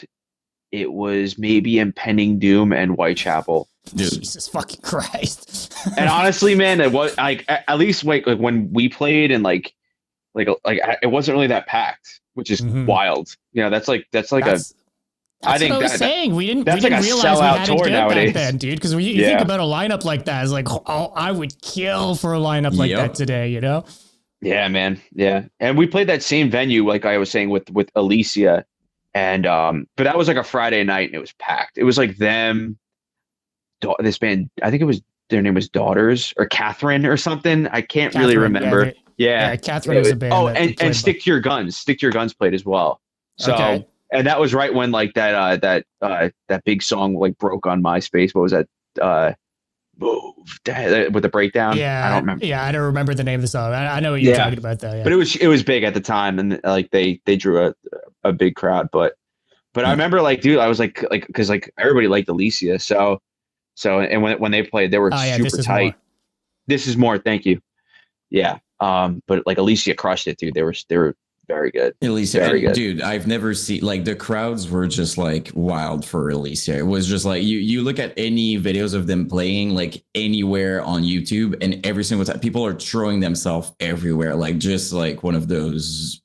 It's to this day, like every video I made, like it's just like I think they had like one of the wildest audience always. There was really like something special going on. They were also very early. I would even say one of the first specific like deathcore sounding. It was like 2004, if I recall, when they started. Yeah. So very early on, but still, and high school kids, like how cool is that? You know, like super young, just ripping. Yeah. So I was upset, man. I was upset. They played. So there's like videos of Float playing at this place called Lacey Moose Lodge. We played there all the time. And there's actually like a video of Elysia played there. It was like them, and I think it was just like a bunch of local bands that opened for them. I think, unless there was like a bigger band on the, don't quote me on this, but I think Motionless in White was like an opener on the tour, which is Whoa. wild. Mhm. I think if I recall like an old flyer, I think they were early on. So it was like Alicia, Motionless in White, like a bunch of like local bands that we played with all the time. But they played the same day. Killswitch Engage was playing at in Mm. New Jersey. It was Killswitch, like Parkway Drive, and Dillinger Escape Plan. And I Dude. like this girl I was dating at the time got me tickets, and I was like, all right, like I'll miss Alicia. We did just play with them like a few months prior, so I was Yeah. like, and I love Killswitch Engage. They're one of my favorite bands, and I was just like, Yeah. fuck, like this Well, is like the local show of local shows of the year, you know? yeah, But if you want to, we can talk a little bit about that. Like you did ended up doing like a band a little bit. I don't want to say similar to Killswitch Engage, but more in the style of that. You want to talk a little bit about this experience? I know it was after, right? Like it was yeah, like later on. yeah. But how was that? Like that project, when you did it? So I've always like like that. Like I said, I grew up listening to Unearth, like a lot of like As I Lay Dying, like that was all good stuff to me. And like I wanted to switch it up after Float, like maybe take a break from the deathcore stuff, have like still be like a heavier band, but like I wanted a band that had like singing. Yeah. I just wanted to. I needed something like fresh, if you will. So it was Yeah. me, George Bergen, who played drums on Float. He was our drummer of the band was called Enigma Machine, by the way. And it was the kid Brian. I mentioned him earlier. He was one of the fill-in guitarists for Float Face Down. He was actually the other guitar player. Okay. Our buddy Spencer on bass that we just knew from around town. He was a sick bass player, and we used to play shows with this band called Life's Cold Grip back in the day, and one of their vocalists was like a really good singer. I was like, I always wanted to like start a band with him. So our buddy Greg Morga was the vocalist, and he has like a very cool, like kind of 18 Visions kind of sounding voice. So we kind of just metalcore-y kind of vibe. yeah, like his scream was like a little like had that old school metalcore, but he had like a nice singing voice. So we actually cut 2 EPs. They're on Spotify now. We have like 12 monthly listeners. But like the band broke up. We're not active anymore. But Yeah. we did kind of start to pick up a little steam like around Jersey here and there. We played some good shows and whatnot. But I just think it's awesome because when I talked to you, like I didn't realize how versatile you could like in music, because we were talking about that, but we can also talk about a Bassinade, another super sick thing that you were part of. Don't mention it when we talked about it. I don't want to like switch topic, and you can stop me if I go like all over the place. But I would love also to hear about we talked about it, but for people here, like it wasn't at the end of Float Face Down. It was when you during like an off period of Float Face Down that you joining as Run was in Design the End, if I recall, and you went with a Bassinade before the while they were active. Is that? Yeah. Okay. No, you're 100% right. But we were actually like the Float Face Down fully broke up. Like we had played our like last show. Like you actually posted like a clip from that today, that cover video or whatever of Another Victim. That was like our last show or whatever. And as we were playing that show, like Ron was in Design the End, and I had already tried out for a Bassinade, and like got the gig, and they were all they played that show. So it was kind of weird. Like this is like I was watching them play. They had a fill-in guitar player, and like I was like, this is like my band. Like this is my like future band, Like we'll just get through this gig, have a good time, whatever. I'll play and Float, like, and then I'll just be in a Bassinade from here on out. Dude, great band. I love those dudes. I still love those dudes too, right? Like that like fully kind of fits your vibe, I think, right? In the they were a little bit writing and stuff. I feel like they had like their melodic elements too, but they were very like more like classic like Dying Fetus kind of death metal, if you will. They had like a lot of like those types of like Hatebreed style breakdowns too. So it was different than Float. We played a lot of like bars and stuff, which was a little different. Like, and it was kind of funny because I was 19 at the time, and they were like all older. So like I played a couple gigs where like they were like, you can't come in. I was like, yo, I'm playing. Like I'm part of the band. Like, yeah, you're not 21, you can't come in. Like you're not allowed. They're like, all right, you can come in for your set, but then you got to get the fuck out of here. I was like, wow, this is rough out here. Mhm. But no, man, the thing about that band too. They were established, like they were a band even before Flow Face Down was a band. Geez, those guys were like early doing kind of the deathcore thing too, right? Or yes. like lumped in with all of the deathcore, right? Because early deathcore was like weird. Like there wasn't like a specific sound. Brutal right? Everyone was kind of just doing their own thing, right? Yeah. But they had breakdowns and it was death metal, but it was melodic. You know, it had all these things. So I remember like, you know, they were one of the first bands that I found out about doing, like when I got into deathcore, you know, because they were one of the early bands to the gig. So they were just like very like I remember the first time I jammed with them, like it was just like it just all clicked because they were very tight. Like, and I like showed up very prepared. Like they unlike me tabbed out their songs perfectly. And it was very easy. It was a challenge to learn because their riffs are like killer, but it was still like I was able to jam with the song and like, you know, kind of show up prepared. To do any guesswork on what, no guesswork. It was all laid out. But like, yeah, I remember I rolled up, I played like two songs and like it sounded so super tight and they were just like a legit band. Like they had a van, they had a trailer, they had boxes of merch, they had, you know, a lot of gigs like like lined up in the future. So that was like exactly what I wanted. Where Flow Face Down was like a little bit, Flow Face Down was like a little bit like, I want to say like immature, like in that sense. Like we didn't have merch, we didn't have a van. We all sometimes like I said, sometimes we didn't even have gear. We would have to borrow. Really? Because you guys like 2012, you guys toured like, well, okay, so this is pre 2012. This was 2008, 2009. Right. Yeah. So like. But like, yeah, like they were just legit. So it was easy. Like, and they were a little bit more local. I would, you know, be able to show up, jump in the van, go play a show in like Delaware or something. Like, so that was always that was cool. I was only in that band for like 6 months though. You know, but I did play a lot of gigs with them, and I'm still super close with them. Yeah, I'm seeing here Todd from Abastinate now plays in the band Psychroptic. That's it. I call him Ninja. He's the drummer. Everybody calls him Ninja, but he's actually in a band called Tombs. They're like kind of like they're a little bit on the bigger side. I think they played like Knot Fest one year. Yeah, man, they were legit. I just think it's cool that you did, you know, things that are so well.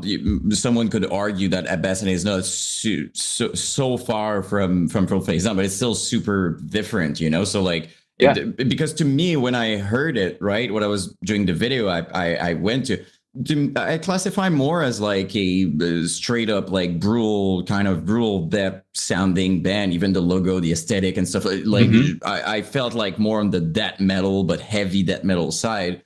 So you played in that, like the Killswitch Engage thing, and Float Face Down. Like it's cool because not everyone can just like jump from different styles like that. Like a lot of people feel lost when they switch or like did all of those things. And I'm guessing it must be a little bit intimidating when you get with guys like you're 19 and you're with a band that you respect a lot and you're trying out and it's like you're younger and stuff like that. It must have been a little bit intimidating at first, but then you got the gig. So I just wanted to mention it because it's cool too. Well, even more outside the box, like in 2018, I started playing in a band called Ference and the Felons. It's my buddy Zach's band. He's still active. He does his like stage like name is called Felons now. He makes more like rap beats and whatnot, but Ference and the Felons was like more of like a bluesy, kind of like classic rock, like very Tom Petty band. So he's a good friend of mine. He needed a lead guitar player. He was like, dude, like, why don't you like come jam with me? I was like, this is so different than anything I've done, but like, but I was like, I want to fucking do it. I was like, cause it's like a challenge. It's something I like to kind of, you know, I've been playing guitar since I was 8. So it's like, I like to continue to expand my horizons a little bit. Like even when I was in Float, like I was like, a lot of these solos are starting to kind of sound the same, like a lot of sweeps, a lot of this, like, let me try to like add some more like vibrato or like, you know, like I try to not be super one dimensional, like as I like get older, I guess, you know, it's like, so that band was just like, that was a challenge too, because like I would roll up and like, you can't just plug in, turn your distortion all the way up. You had to like, have like a nicer like tone here and there, and like be able to kind of like lay back a little bit when the vocals are coming in. So that's I was in that band for up until like 2020. Okay. Yeah, yeah, we played our last show together right before the pandemic. The pandemic like screwed us basically. We were Mhm. starting to pick up some steam. There's a couple like videos of us like crushing some shows and whatnot, but yeah, like right when like the shows like stopped with the pandemic, like I said, Zach started like making his own music, doing his own thing. So, and I actually like started doing my solo project. That's like I'm pretty active with now.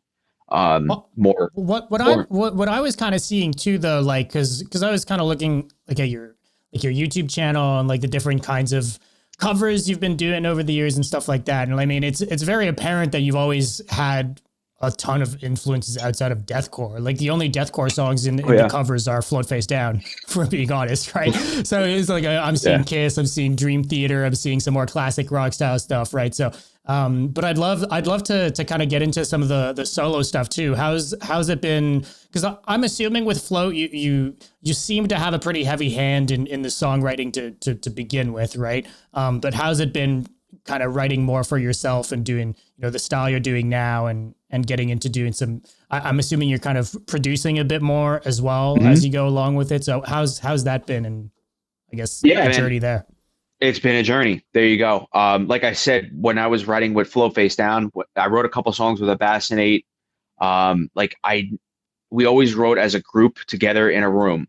I never really showed up with like a song complete because like I was always like, the last thing I want to do is like fall in love with a song and then bring it to practice. And like everyone wants to start changing it around. I'm going to be like, fuck you guys. Like, like I don't want to do that. So, I challenged myself. Like I was really into like Pliny, who's like a big, like, like instrumental guitar player. Like Andy James, Marty Friedman. I love Steve Vai, Joe Satriani. Like I always loved those types of musical artists. I was like, the only way I'm going to do this is if I learn how to like record myself, and I, get like a bunch of gear and like, just start putting together songs and whatnot. So, it was a challenge for me to just literally do that. And like, I kind of like had to go out of my comfort zone to put those songs together. It was pretty cool how it worked out though. Cause I never used like Pro Tools or like I use Reaper. And I never use like guitar plugins. Like they're like so amazing now, like STL Tones, like Neural DSP. And I actually like the band Volbeat.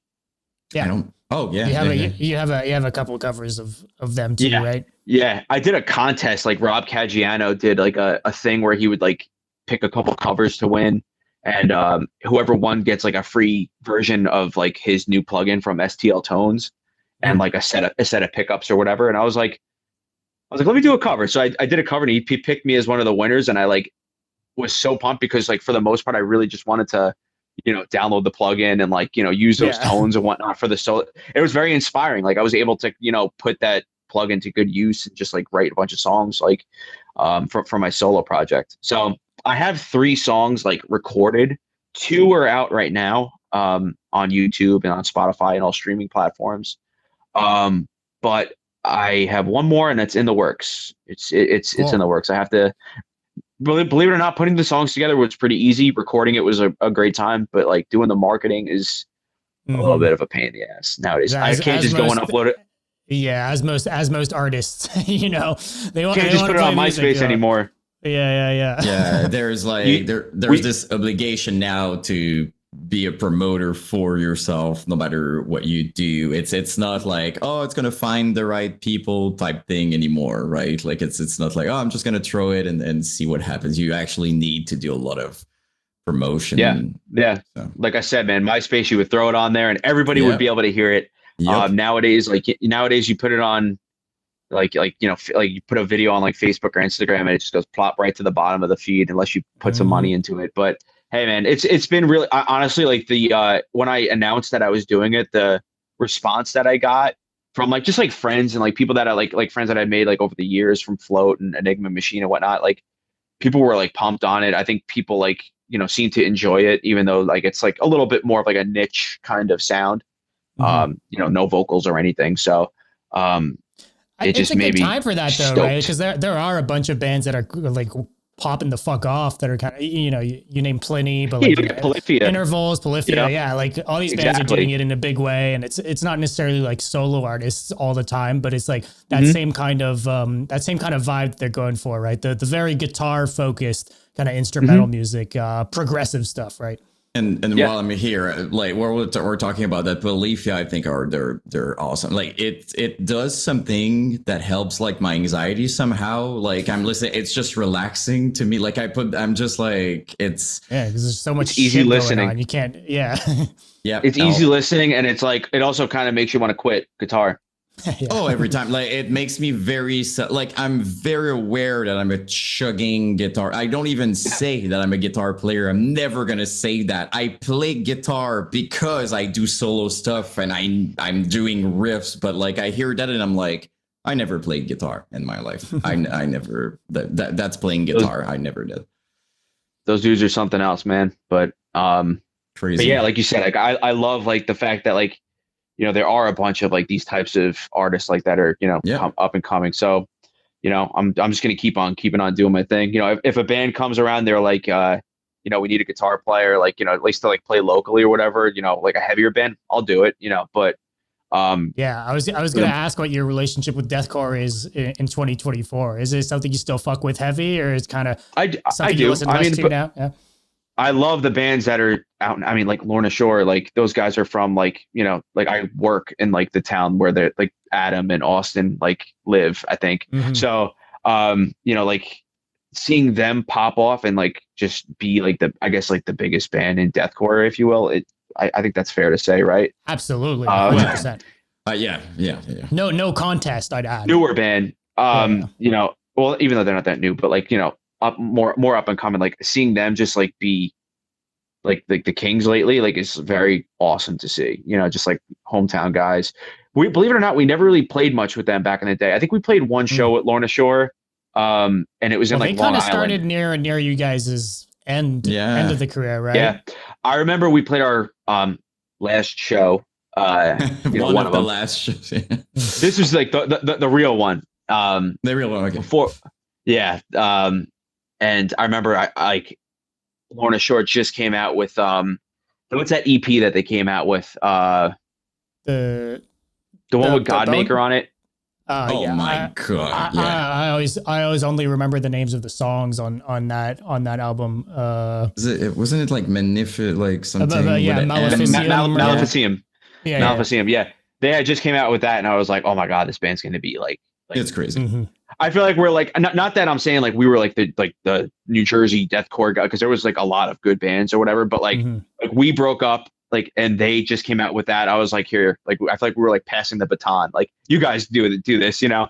And I remember Austin was at our last show, and I just remember like I just like normally I'm a little bit like not like standoffish, but like I'm not gonna like go out of my way and be like, hi, like I listened to your band, like, and I love you guys. But I actually like did that to I went to Austin. I was like, dude, like you're in Lorna Shore, right? And he's like, yeah. I was like, dude, you guys are gonna blow the fuck up, you know. It's funny too, because I remember like Godmaker, the song, you know, like popping the fuck off on YouTube when it first came out, but not like today kind of popping off, right? But even like within our scene, it was like a big deal because it was like a lot of views in like a very small amount of time, and it wasn't TikTok, it wasn't like all these things. It was still not really MySpace anymore, but like the song blew up the music video blew up on YouTube, I remember, and it's just funny to look back on, like thinking that was them blowing up, where, you know, seeing them now, being like, oh, to the Hellfire, that's like blowing that's up. blowing up. You know, like little did we know, you know, like that was like a small like poof. Yeah. Yeah. But it was like the biggest deal back then. Yeah. It was like, it was a good video. I remember Godmaker was just like a very like legit video. That's one thing I regret about too, right? So it was like they sounded good as well. It was great. Yeah, man. So good. You guys worked with Will early on too, right? Yeah, he recorded. So we did the Kneel Before None and Without Crutches, that like demo. Yeah, I think we recorded that with an intern. So like we actually like tracked with an intern at Machine Shop, but Will mixed and mastered it. That's another glow up, you know, from Will Putney then to now what he's doing. And dude, I mean, obviously with Fit for an Autopsy as well, but just his production career where it's taken him is absolutely insane. If you compare it to then, right? Like, sure, he was in a reputable, you know, shop, but you compare the quality of the recordings from, and I mean, no hate, like no disrespect, but you know, the quality of the recordings from those songs he recorded with him, right? That he mixed and mastered to like what he's doing now. It's like we're in another dimension, you know? It blows my mind though. Like the amount of things you were on. As I'm doing my videos, I feel like I'm mentioning this dude every video I'm making. Like every video I'm making, I'm like, Will, but like it blows my mind. Like and it's so cool that you guys were early with him. Yeah. Early with him. It's crazy. Yeah. He and he was always good. Like he was always good, but then now he's just like the best. Like he's just, and he was so like, it was an experience working with him even back then, because he was so like efficient, and he was like very like when we recorded Bury Your Beliefs with him, because he tracked and mixed and mastered the whole thing.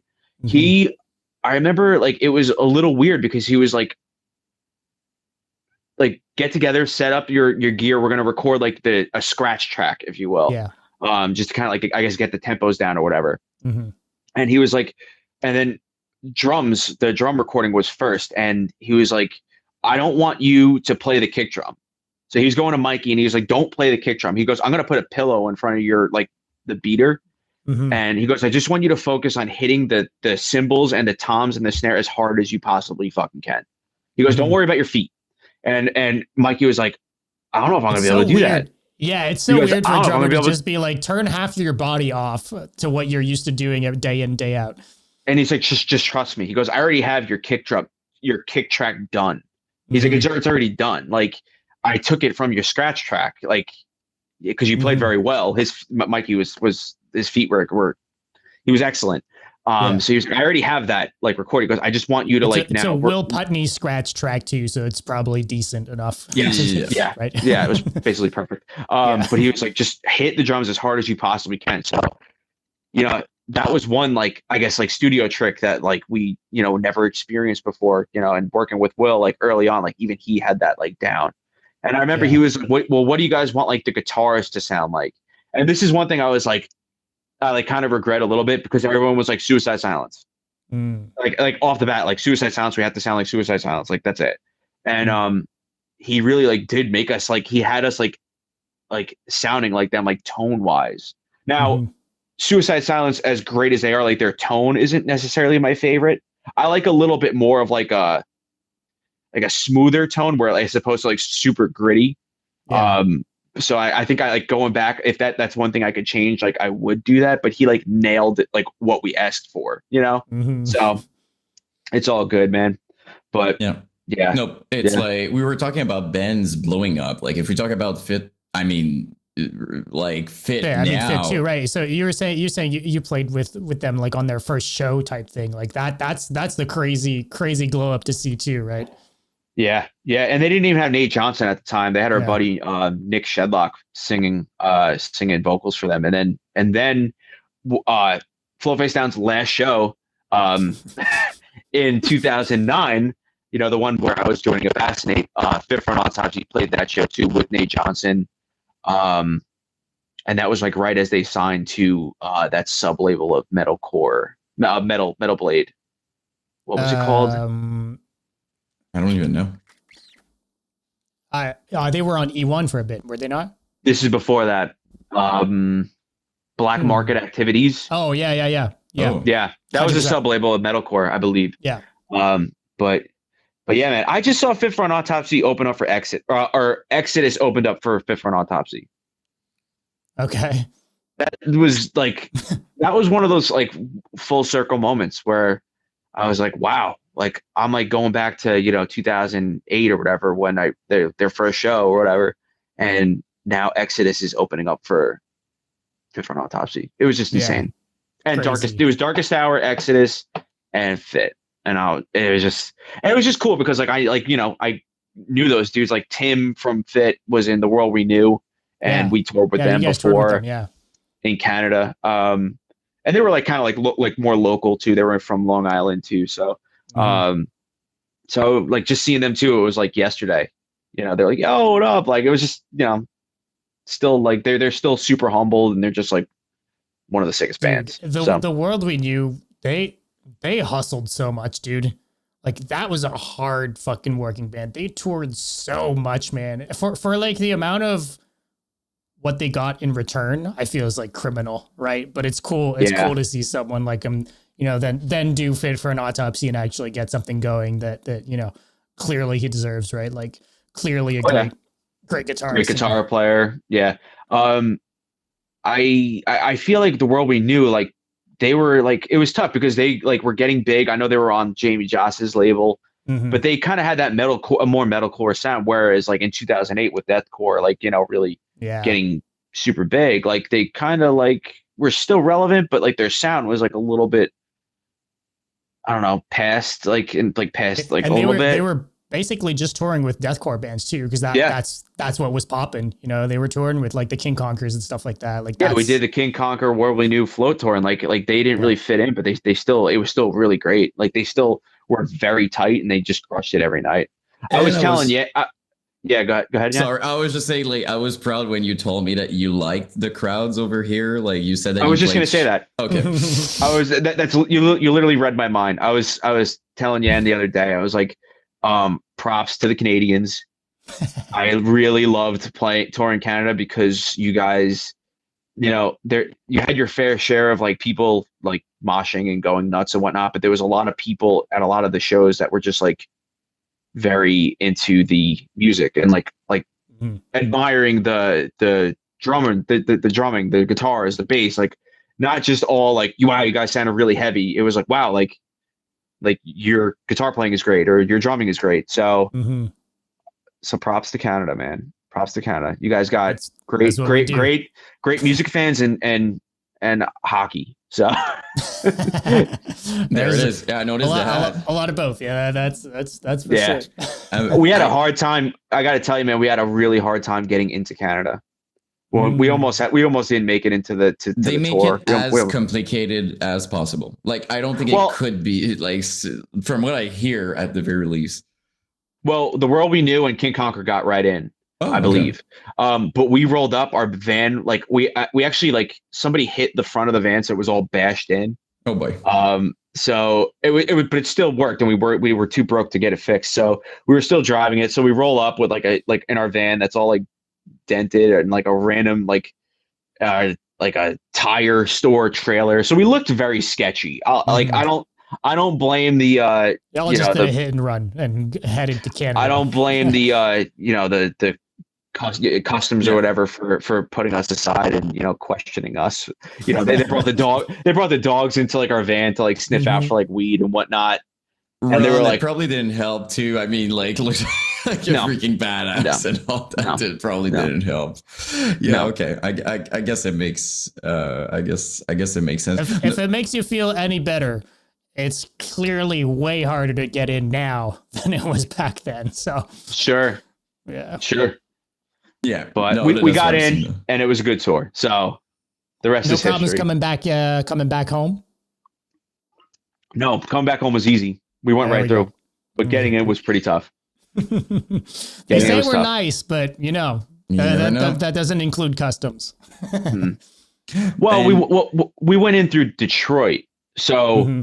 um, I feel like it was the U.S. The, side that was like giving us the shit. Like when we got into Canada, mm, people were nicer. Like in my yeah, opinion. yeah, but the people you deal with at customs is always the country you're going into. So it's still it's like Canadian borders, like Canadian customs for sure. But either way, you guys made it. That's what matters. yeah, exactly. I'm curious too. Yeah, You mentioned earlier, and I know I'm kind of coming back on something, but like you said sure. that during the Infest 2008, the Spiced Icon was there, right? Like you played Yeah, and this, okay. I remember standing on the side of the stage and just being in awe. And I remember what's the vocalist name?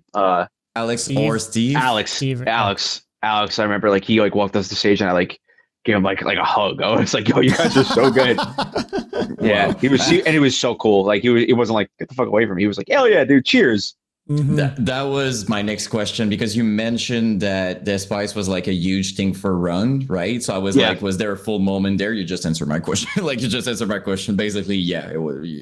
Yeah, I remember Ron was standing next to me when we were watching them. So it was it was cool, man. It's like I said, playing with all those bands like early on, like before we even like were a touring band was cool. Yeah, it kind of It makes you kind of see what the big gig is, right? Like yeah, what it looks like to be on that level or to perform at a certain level. And I think especially earlier on for bands, it's always those first experiences or the couple experiences that kind of shape you in a way. Like it kind of like sets your North Star to something new. It's like, oh, okay, like we want to achieve this, or we want to do it like these guys type thing. So yeah, probably kind of it's always surreal, those kind of moments for sure. yeah. It was pretty interesting too. Like, well, before we took the stage for that Infest show, Pat from Fifth Round Autopsy like announced us. It Mm, was like because he played it. But he was in Fifth Round Autopsy before this, but I think mm. he maybe took a break, and he Okay. was in a band called I think Bay of Pigs. Okay. I think that was the name, and he played that gig, and he like announced us. Like I was like, that's pretty wild. Like so Hmm. so random fun fact. We That's love funny, that. man. We're there for Yeah, that. Yeah, we love yeah, man. random. We've been running long already, but I'd be remiss if you don't mind, maybe you want to talk about Ron specifically, for to kind of close this off, if that's okay with you. But if it's too sensitive, I don't want to push either. No, no. I mean, like I said, with like Ron was like he was very liked by many people. He was kind of like a interesting guy though. Like he would, you know, kind of like live with like some different people. Like, he was kind of like a little bit of a nomad, if you will. But Sure. like I said, he was always very well liked. He had a lot of friends that would be willing to like help him out if he ever needed. But then like he ended up like becoming pretty successful like with whatever he was doing, and he was you know, he returned the favor. Like he would, give you the shirt off his back if you were like cool with him. So, Yeah. and like I said, man, just a great like partner, like great business partner, great bandmate. He did kind of like push me like to be a better guitar player. Like he would say like, like listen to this guy, like, like we had a good dialogue, and just like we just worked really well with each other. Um, and like I was telling you, and he after Float, I mean he did that band Design the End like during like Float's like tenure, if you will, but then he started like a rap project with a couple Yeah. guys. So he was he was just a very like versatile, like had a strong love for music. Just a great dude. He and it's funny, like another fun fact, like when we were on tour, like you would think like by the way he looked, he would always be like listening to like Despised Icon, like or like a lot of deathcore. Like he hated listening to all that shit. Like so when we were on our like long drives or whatever, he would put on like The Fray. He Hmm. liked Coldplay, Sure. um, City in Color. Oh Shout out yeah. to There we go. Canada. Hmm. And like Brand New. He would always put Hmm. on like that type of stuff, and so it was just funny. You would think that he would be listening to like the heaviest stuff ever, and he's like, no, I don't really listen to that stuff. He goes, I play it, and you hear it at shows Yeah. all day. It's like I want to listen to sad songs. So, Can feel that but definitely. Makes a lot yeah. of sense actually. Hey Like man, just like you look at like our last show that we played. Like I remember, it was a really great turnout. Kyle flew up to be there. Yeah. Not just for Flow Face Down and to like play with Flow Face Down, but for Ron. Yeah. Ron was an inspiring vocalist, I'm sure to him. Hmm. oh So yeah. Yeah. just like that kind of plays a testament to his legacy, if you will. Just Yeah. a super well liked guy, just good all around vocalist and just good friend. Who else was, because Kyle did like a few songs, right? Who else did vocals for that set? A lot of like friends. So our old bass player Loki did Without Crutches with us, so that was cool because it was like I Yeah. haven't seen him in a couple years. So they so he did that. Kyle from Body Snatcher, Charlie from Existence did a song. Who else? Who else? Who else? Our buddy Nico did a song. So like I said, friends. And Yeah. to close out the show, we did Another Victim and the Slayer cover. And our friends Anthony Vitale and Nick Vitale did vocals. They played in they both were in separate bands. One was called Heroes, one was called He Among Us, and they Okay. were so sick. They were like a good they were both good metalcore bands, but they were good friends of Ron and good friends of ours. So it was special to have them on the show. Yeah, yeah, I'm sure. Yeah, it's those types of shows, especially for everyone involved. You know, the crowd included, and people participating like on stage as well. Like those types of shows are always kind of like once in a lifetime type stuff, right? Like there's no other way of like you had to be there to know. You know, it's like another. You can't relive that sort of stuff, right? But I do think it's cool that you guys did. Like, you know, you guys came back, quote unquote, you know, to do that set and to kind of, you know, pay homage and kind of pay the respects and kind of honor his name. Cause I know, you know, everyone grieves differently, but you know, some bands wouldn't have just even been able to, right? Like it's super emotionally charged. I'm sure it was, you know, so shout outs to you guys for doing that. Cause I think it probably meant a lot to the people that were able to attend and for the people that were able to come up and sing songs, right. And to everyone involved. So Dude, 100%. You know, yeah, like his memorial service and whatnot was special. Like there was a lot of people there, but at the same time, like knowing Ron, like he would have totally just been like, no, like let's just do a show. All my friends show up, you know, everybody get on the mic and let's just like, you know, let's just go out in style. Yeah. So, but yeah, that was a good one. That's cool, man. I mean, yeah, dude. Thank you so much, man, for sharing. Honestly, because I think you know it's a perspective that we don't get too much of. I know, you know, like Float Face Down in general hasn't done like a million interviews and stuff like that. You know, the stuff around Ron too. Is after the band's wrapping up, right? So it was, you know, it's not like it was like super talked about after the fact either in like other outlets or anything like that. So we really do appreciate you taking the time to do this, but I'd love for you to maybe kind of talk to us. We could maybe wrap this up with like what you've got going on. I know you talked about another song that you're wrapping up and all that good stuff. So anything you want to plug, anything you want to talk about before setting off, all yours, man. Yeah. You can follow me at @richcatalano_official. That's like my like solo project, Instagram page and like TikTok and whatnot. I have 2 songs out, Controlled Opposition and Rumination. Like I said, if you're into like nerdy guitar stuff, like more like solo, like guitar, like driven music, like this is definitely for you. GC. But sorry, it's someone in our community who's really like into guitar and stuff like that. So I'm sure it's gonna. Hell yeah, that's awesome. So thank you guys so much for having me on this. By the way, I think what you guys are doing is awesome. I'd never done a podcast before too, and I was telling Dom that like you guys are like super legit. Like this was like completely idiot proof. I was able to get on here no problem and be able to share my story with you guys, and it's just been it's been my pleasure. I appreciate that so much, man. Thank you for the kind words. It really, for us, you know, it's always cool for us to be, you know, we talk to a lot of newer people in the scene, but where our hearts lie is like for sure that like MySpace era and like that sort of the style of deathcore specifically that like Float Face Down was doing. So, you know, Yan and I both grew up on listening to that as, you know, late teens and early adulthood. So it really does mean a lot for us to be able to talk to you and kind of deep dive into some of the history of the band. So really do appreciate it, man. Absolutely, man. No problem. All right. Well, thanks, man, we'll keep in touch, my man. And then Yan's going to do his video and all that stuff. So we'll keep talking, I'm sure. So, sorry, my webcam is lagging like crazy right now. I don't know your webcam kind of froze up.